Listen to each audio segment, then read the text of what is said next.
So you've decided to make homemade food for your cat. That's amazing, seriously. You're giving them fresh, quality ingredients and total control over what goes into their bowl. That's huge. But here is something that surprised me when I first started. There's one nutrient that's super easy to miss, and it's actually one of the most important ones: calcium. Here's the thing, muscle meat has almost zero calcium in it. I know, right? You'd think something so nutritious would have it all, but nope. And without adding calcium, even the best homemade diet can lead to some serious health issues down the road. But don't worry, that's exactly what this video is about. I'm going to walk you through why cats need calcium, how much they actually need, and exactly how to add it to their food. Now, I'll be honest, there is some calculation involved, and if that's not your thing, stick around to the end because I've got something that would help. Even if you want to understand the why behind it all, this video will walk you through everything step by step. Let's dive in. Okay, let's start with the science, but don't worry, I'll keep it simple. Most people know calcium builds strong bones and teeth. That's true. 99% of your cat's calcium is sitting in their skeleton right now. But that last 1%, it's literally keeping your cat alive. Here's what I mean. Calcium is like a messenger inside every cell. When your cat's heart needs to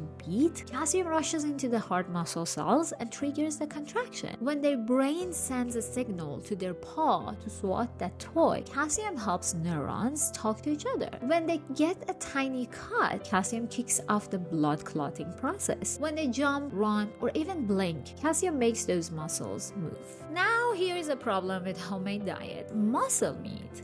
Chicken, beef, turkey, whatever you're using as the base is basically calcium free. It's loaded with protein, sure, but calcium almost none. And this is the scary part. Without calcium supplementation, a meat-only diet will wreck your cat's body. We are talking severe problems: muscle tremors, seizures, and heart arrhythmias. In growing kittens, it causes devastating bone deformities. This is not optional. You have to add calcium. So calcium is essential, we get that, but how much does your cat actually need? Here's where it gets interesting. There isn't just one magic number. You actually need to satisfy two rules at the same time, and your recipe has to pass both. Rule number one, the minimum amount. Organizations like FEDIAF, that's the European pet food folks who publish science-based guidelines, say cats need a minimum of 1.3 grams of calcium per 1,000 kilocalories of food. For kitten, it's higher, 2.5 grams per 1,000 kilocalories, because they are actively building their skeleton. Now you might be wondering, why tie it to calories instead of body weight? Great question. It's because the amount of food your cat eats is driven by their calorie needs.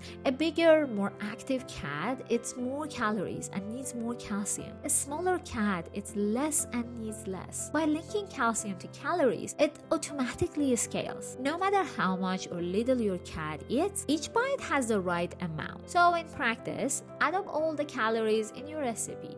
Divide by 1,000, multiply by 1.3 or 2.5 for kittens. Rule number 2, the calcium to phosphorus ratio.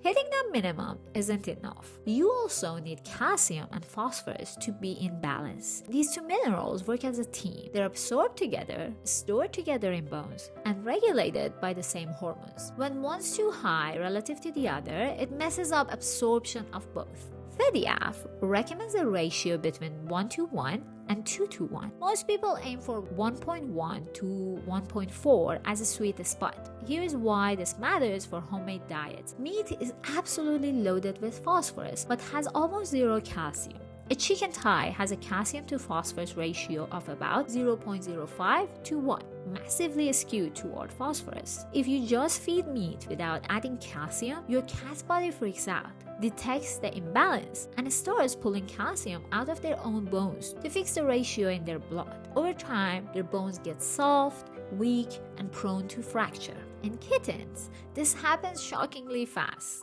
And now, meeting both rules. So when you're making a recipe, you calculate two numbers: the calcium needed to hit the minimum per 1,000 kilocalorie, and the calcium needed to fix your ratio based on how much phosphorus is in your meat. Then you use whichever number is higher. In most homemade diets, the ratio demands more calcium, but you always check both.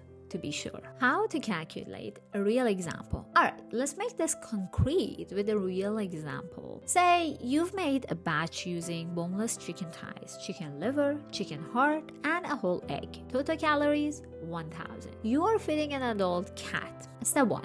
Find out what you already have. Using a nutritional database, you calculate your recipe already contains 0.5 grams of calcium, 3 grams of phosphorus. Red flag right away, because that ratio is off. That's a ratio of about 0.17 to 1, way too low. Step 2, check rule number 1, the minimum. For an adult cat, we need at least 1.3 grams of calcium per 1000 kilocalorie. Our recipe is exactly 1000 kilocalories, so we need 1.3 grams total. We already have 0.5 grams from the food. So rule number 1 says we need to add at least 0.8 grams. Step 3, check rule number 2, the ratio. Our recipe has 3 grams of phosphorus. If you're targeting a ratio of 1.2 to 1, right in the sweet spot, we need 3 times 1.2 equal to 3.6 grams total calcium. We already have 0.5 grams, so rule number 2 says we need to add 3.1 grams. Step 4,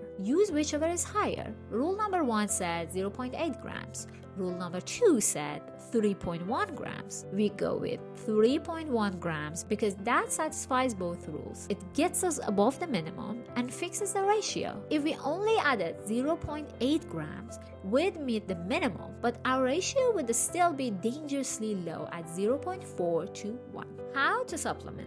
So we know we need to add 3.1 grams of calcium, but what do we actually add? There are 3 common sources: calcium carbonate powder, eggshell powder, and bone meals. In this video, we are covering calcium carbonate because if you are new to homemade cat food, this is hands down the easiest option. It is widely available at pharmacies, health food stores, or online. It's cheap, it's tasteless and odorless, so most cats don't even notice it. And best of all, the math is super simple. Here's how it works. Calcium carbonate contains 40% elemental calcium by weight. So back to our example, we need 3.1 grams of calcium. To get that from calcium carbonate, we divide 3.1 by 40% or 0.4, which equals 7.75 grams of calcium carbonate powder. That's it. Weigh out 7.75 grams on a kitchen scale, mix it into your batch, and boom!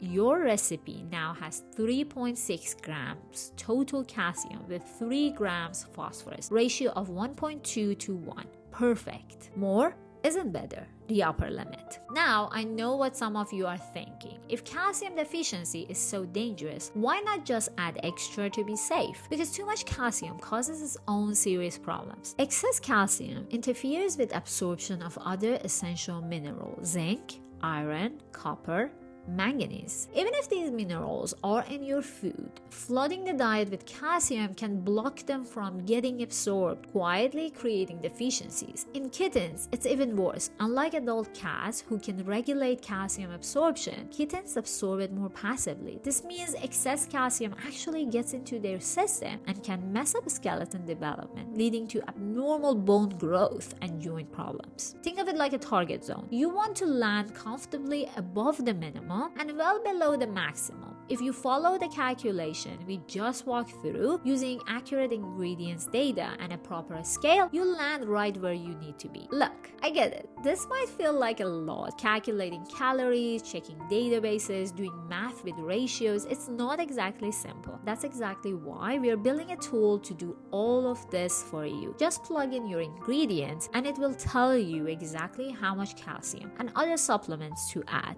No math required. If you want early access when it launches, sign up for our newsletter. Link is in the description. We'll email you the moment it's ready. And hey, if you found this helpful, hit that like button and subscribe so you don't miss our next videos on eggshell powder and bone meals. See you next time.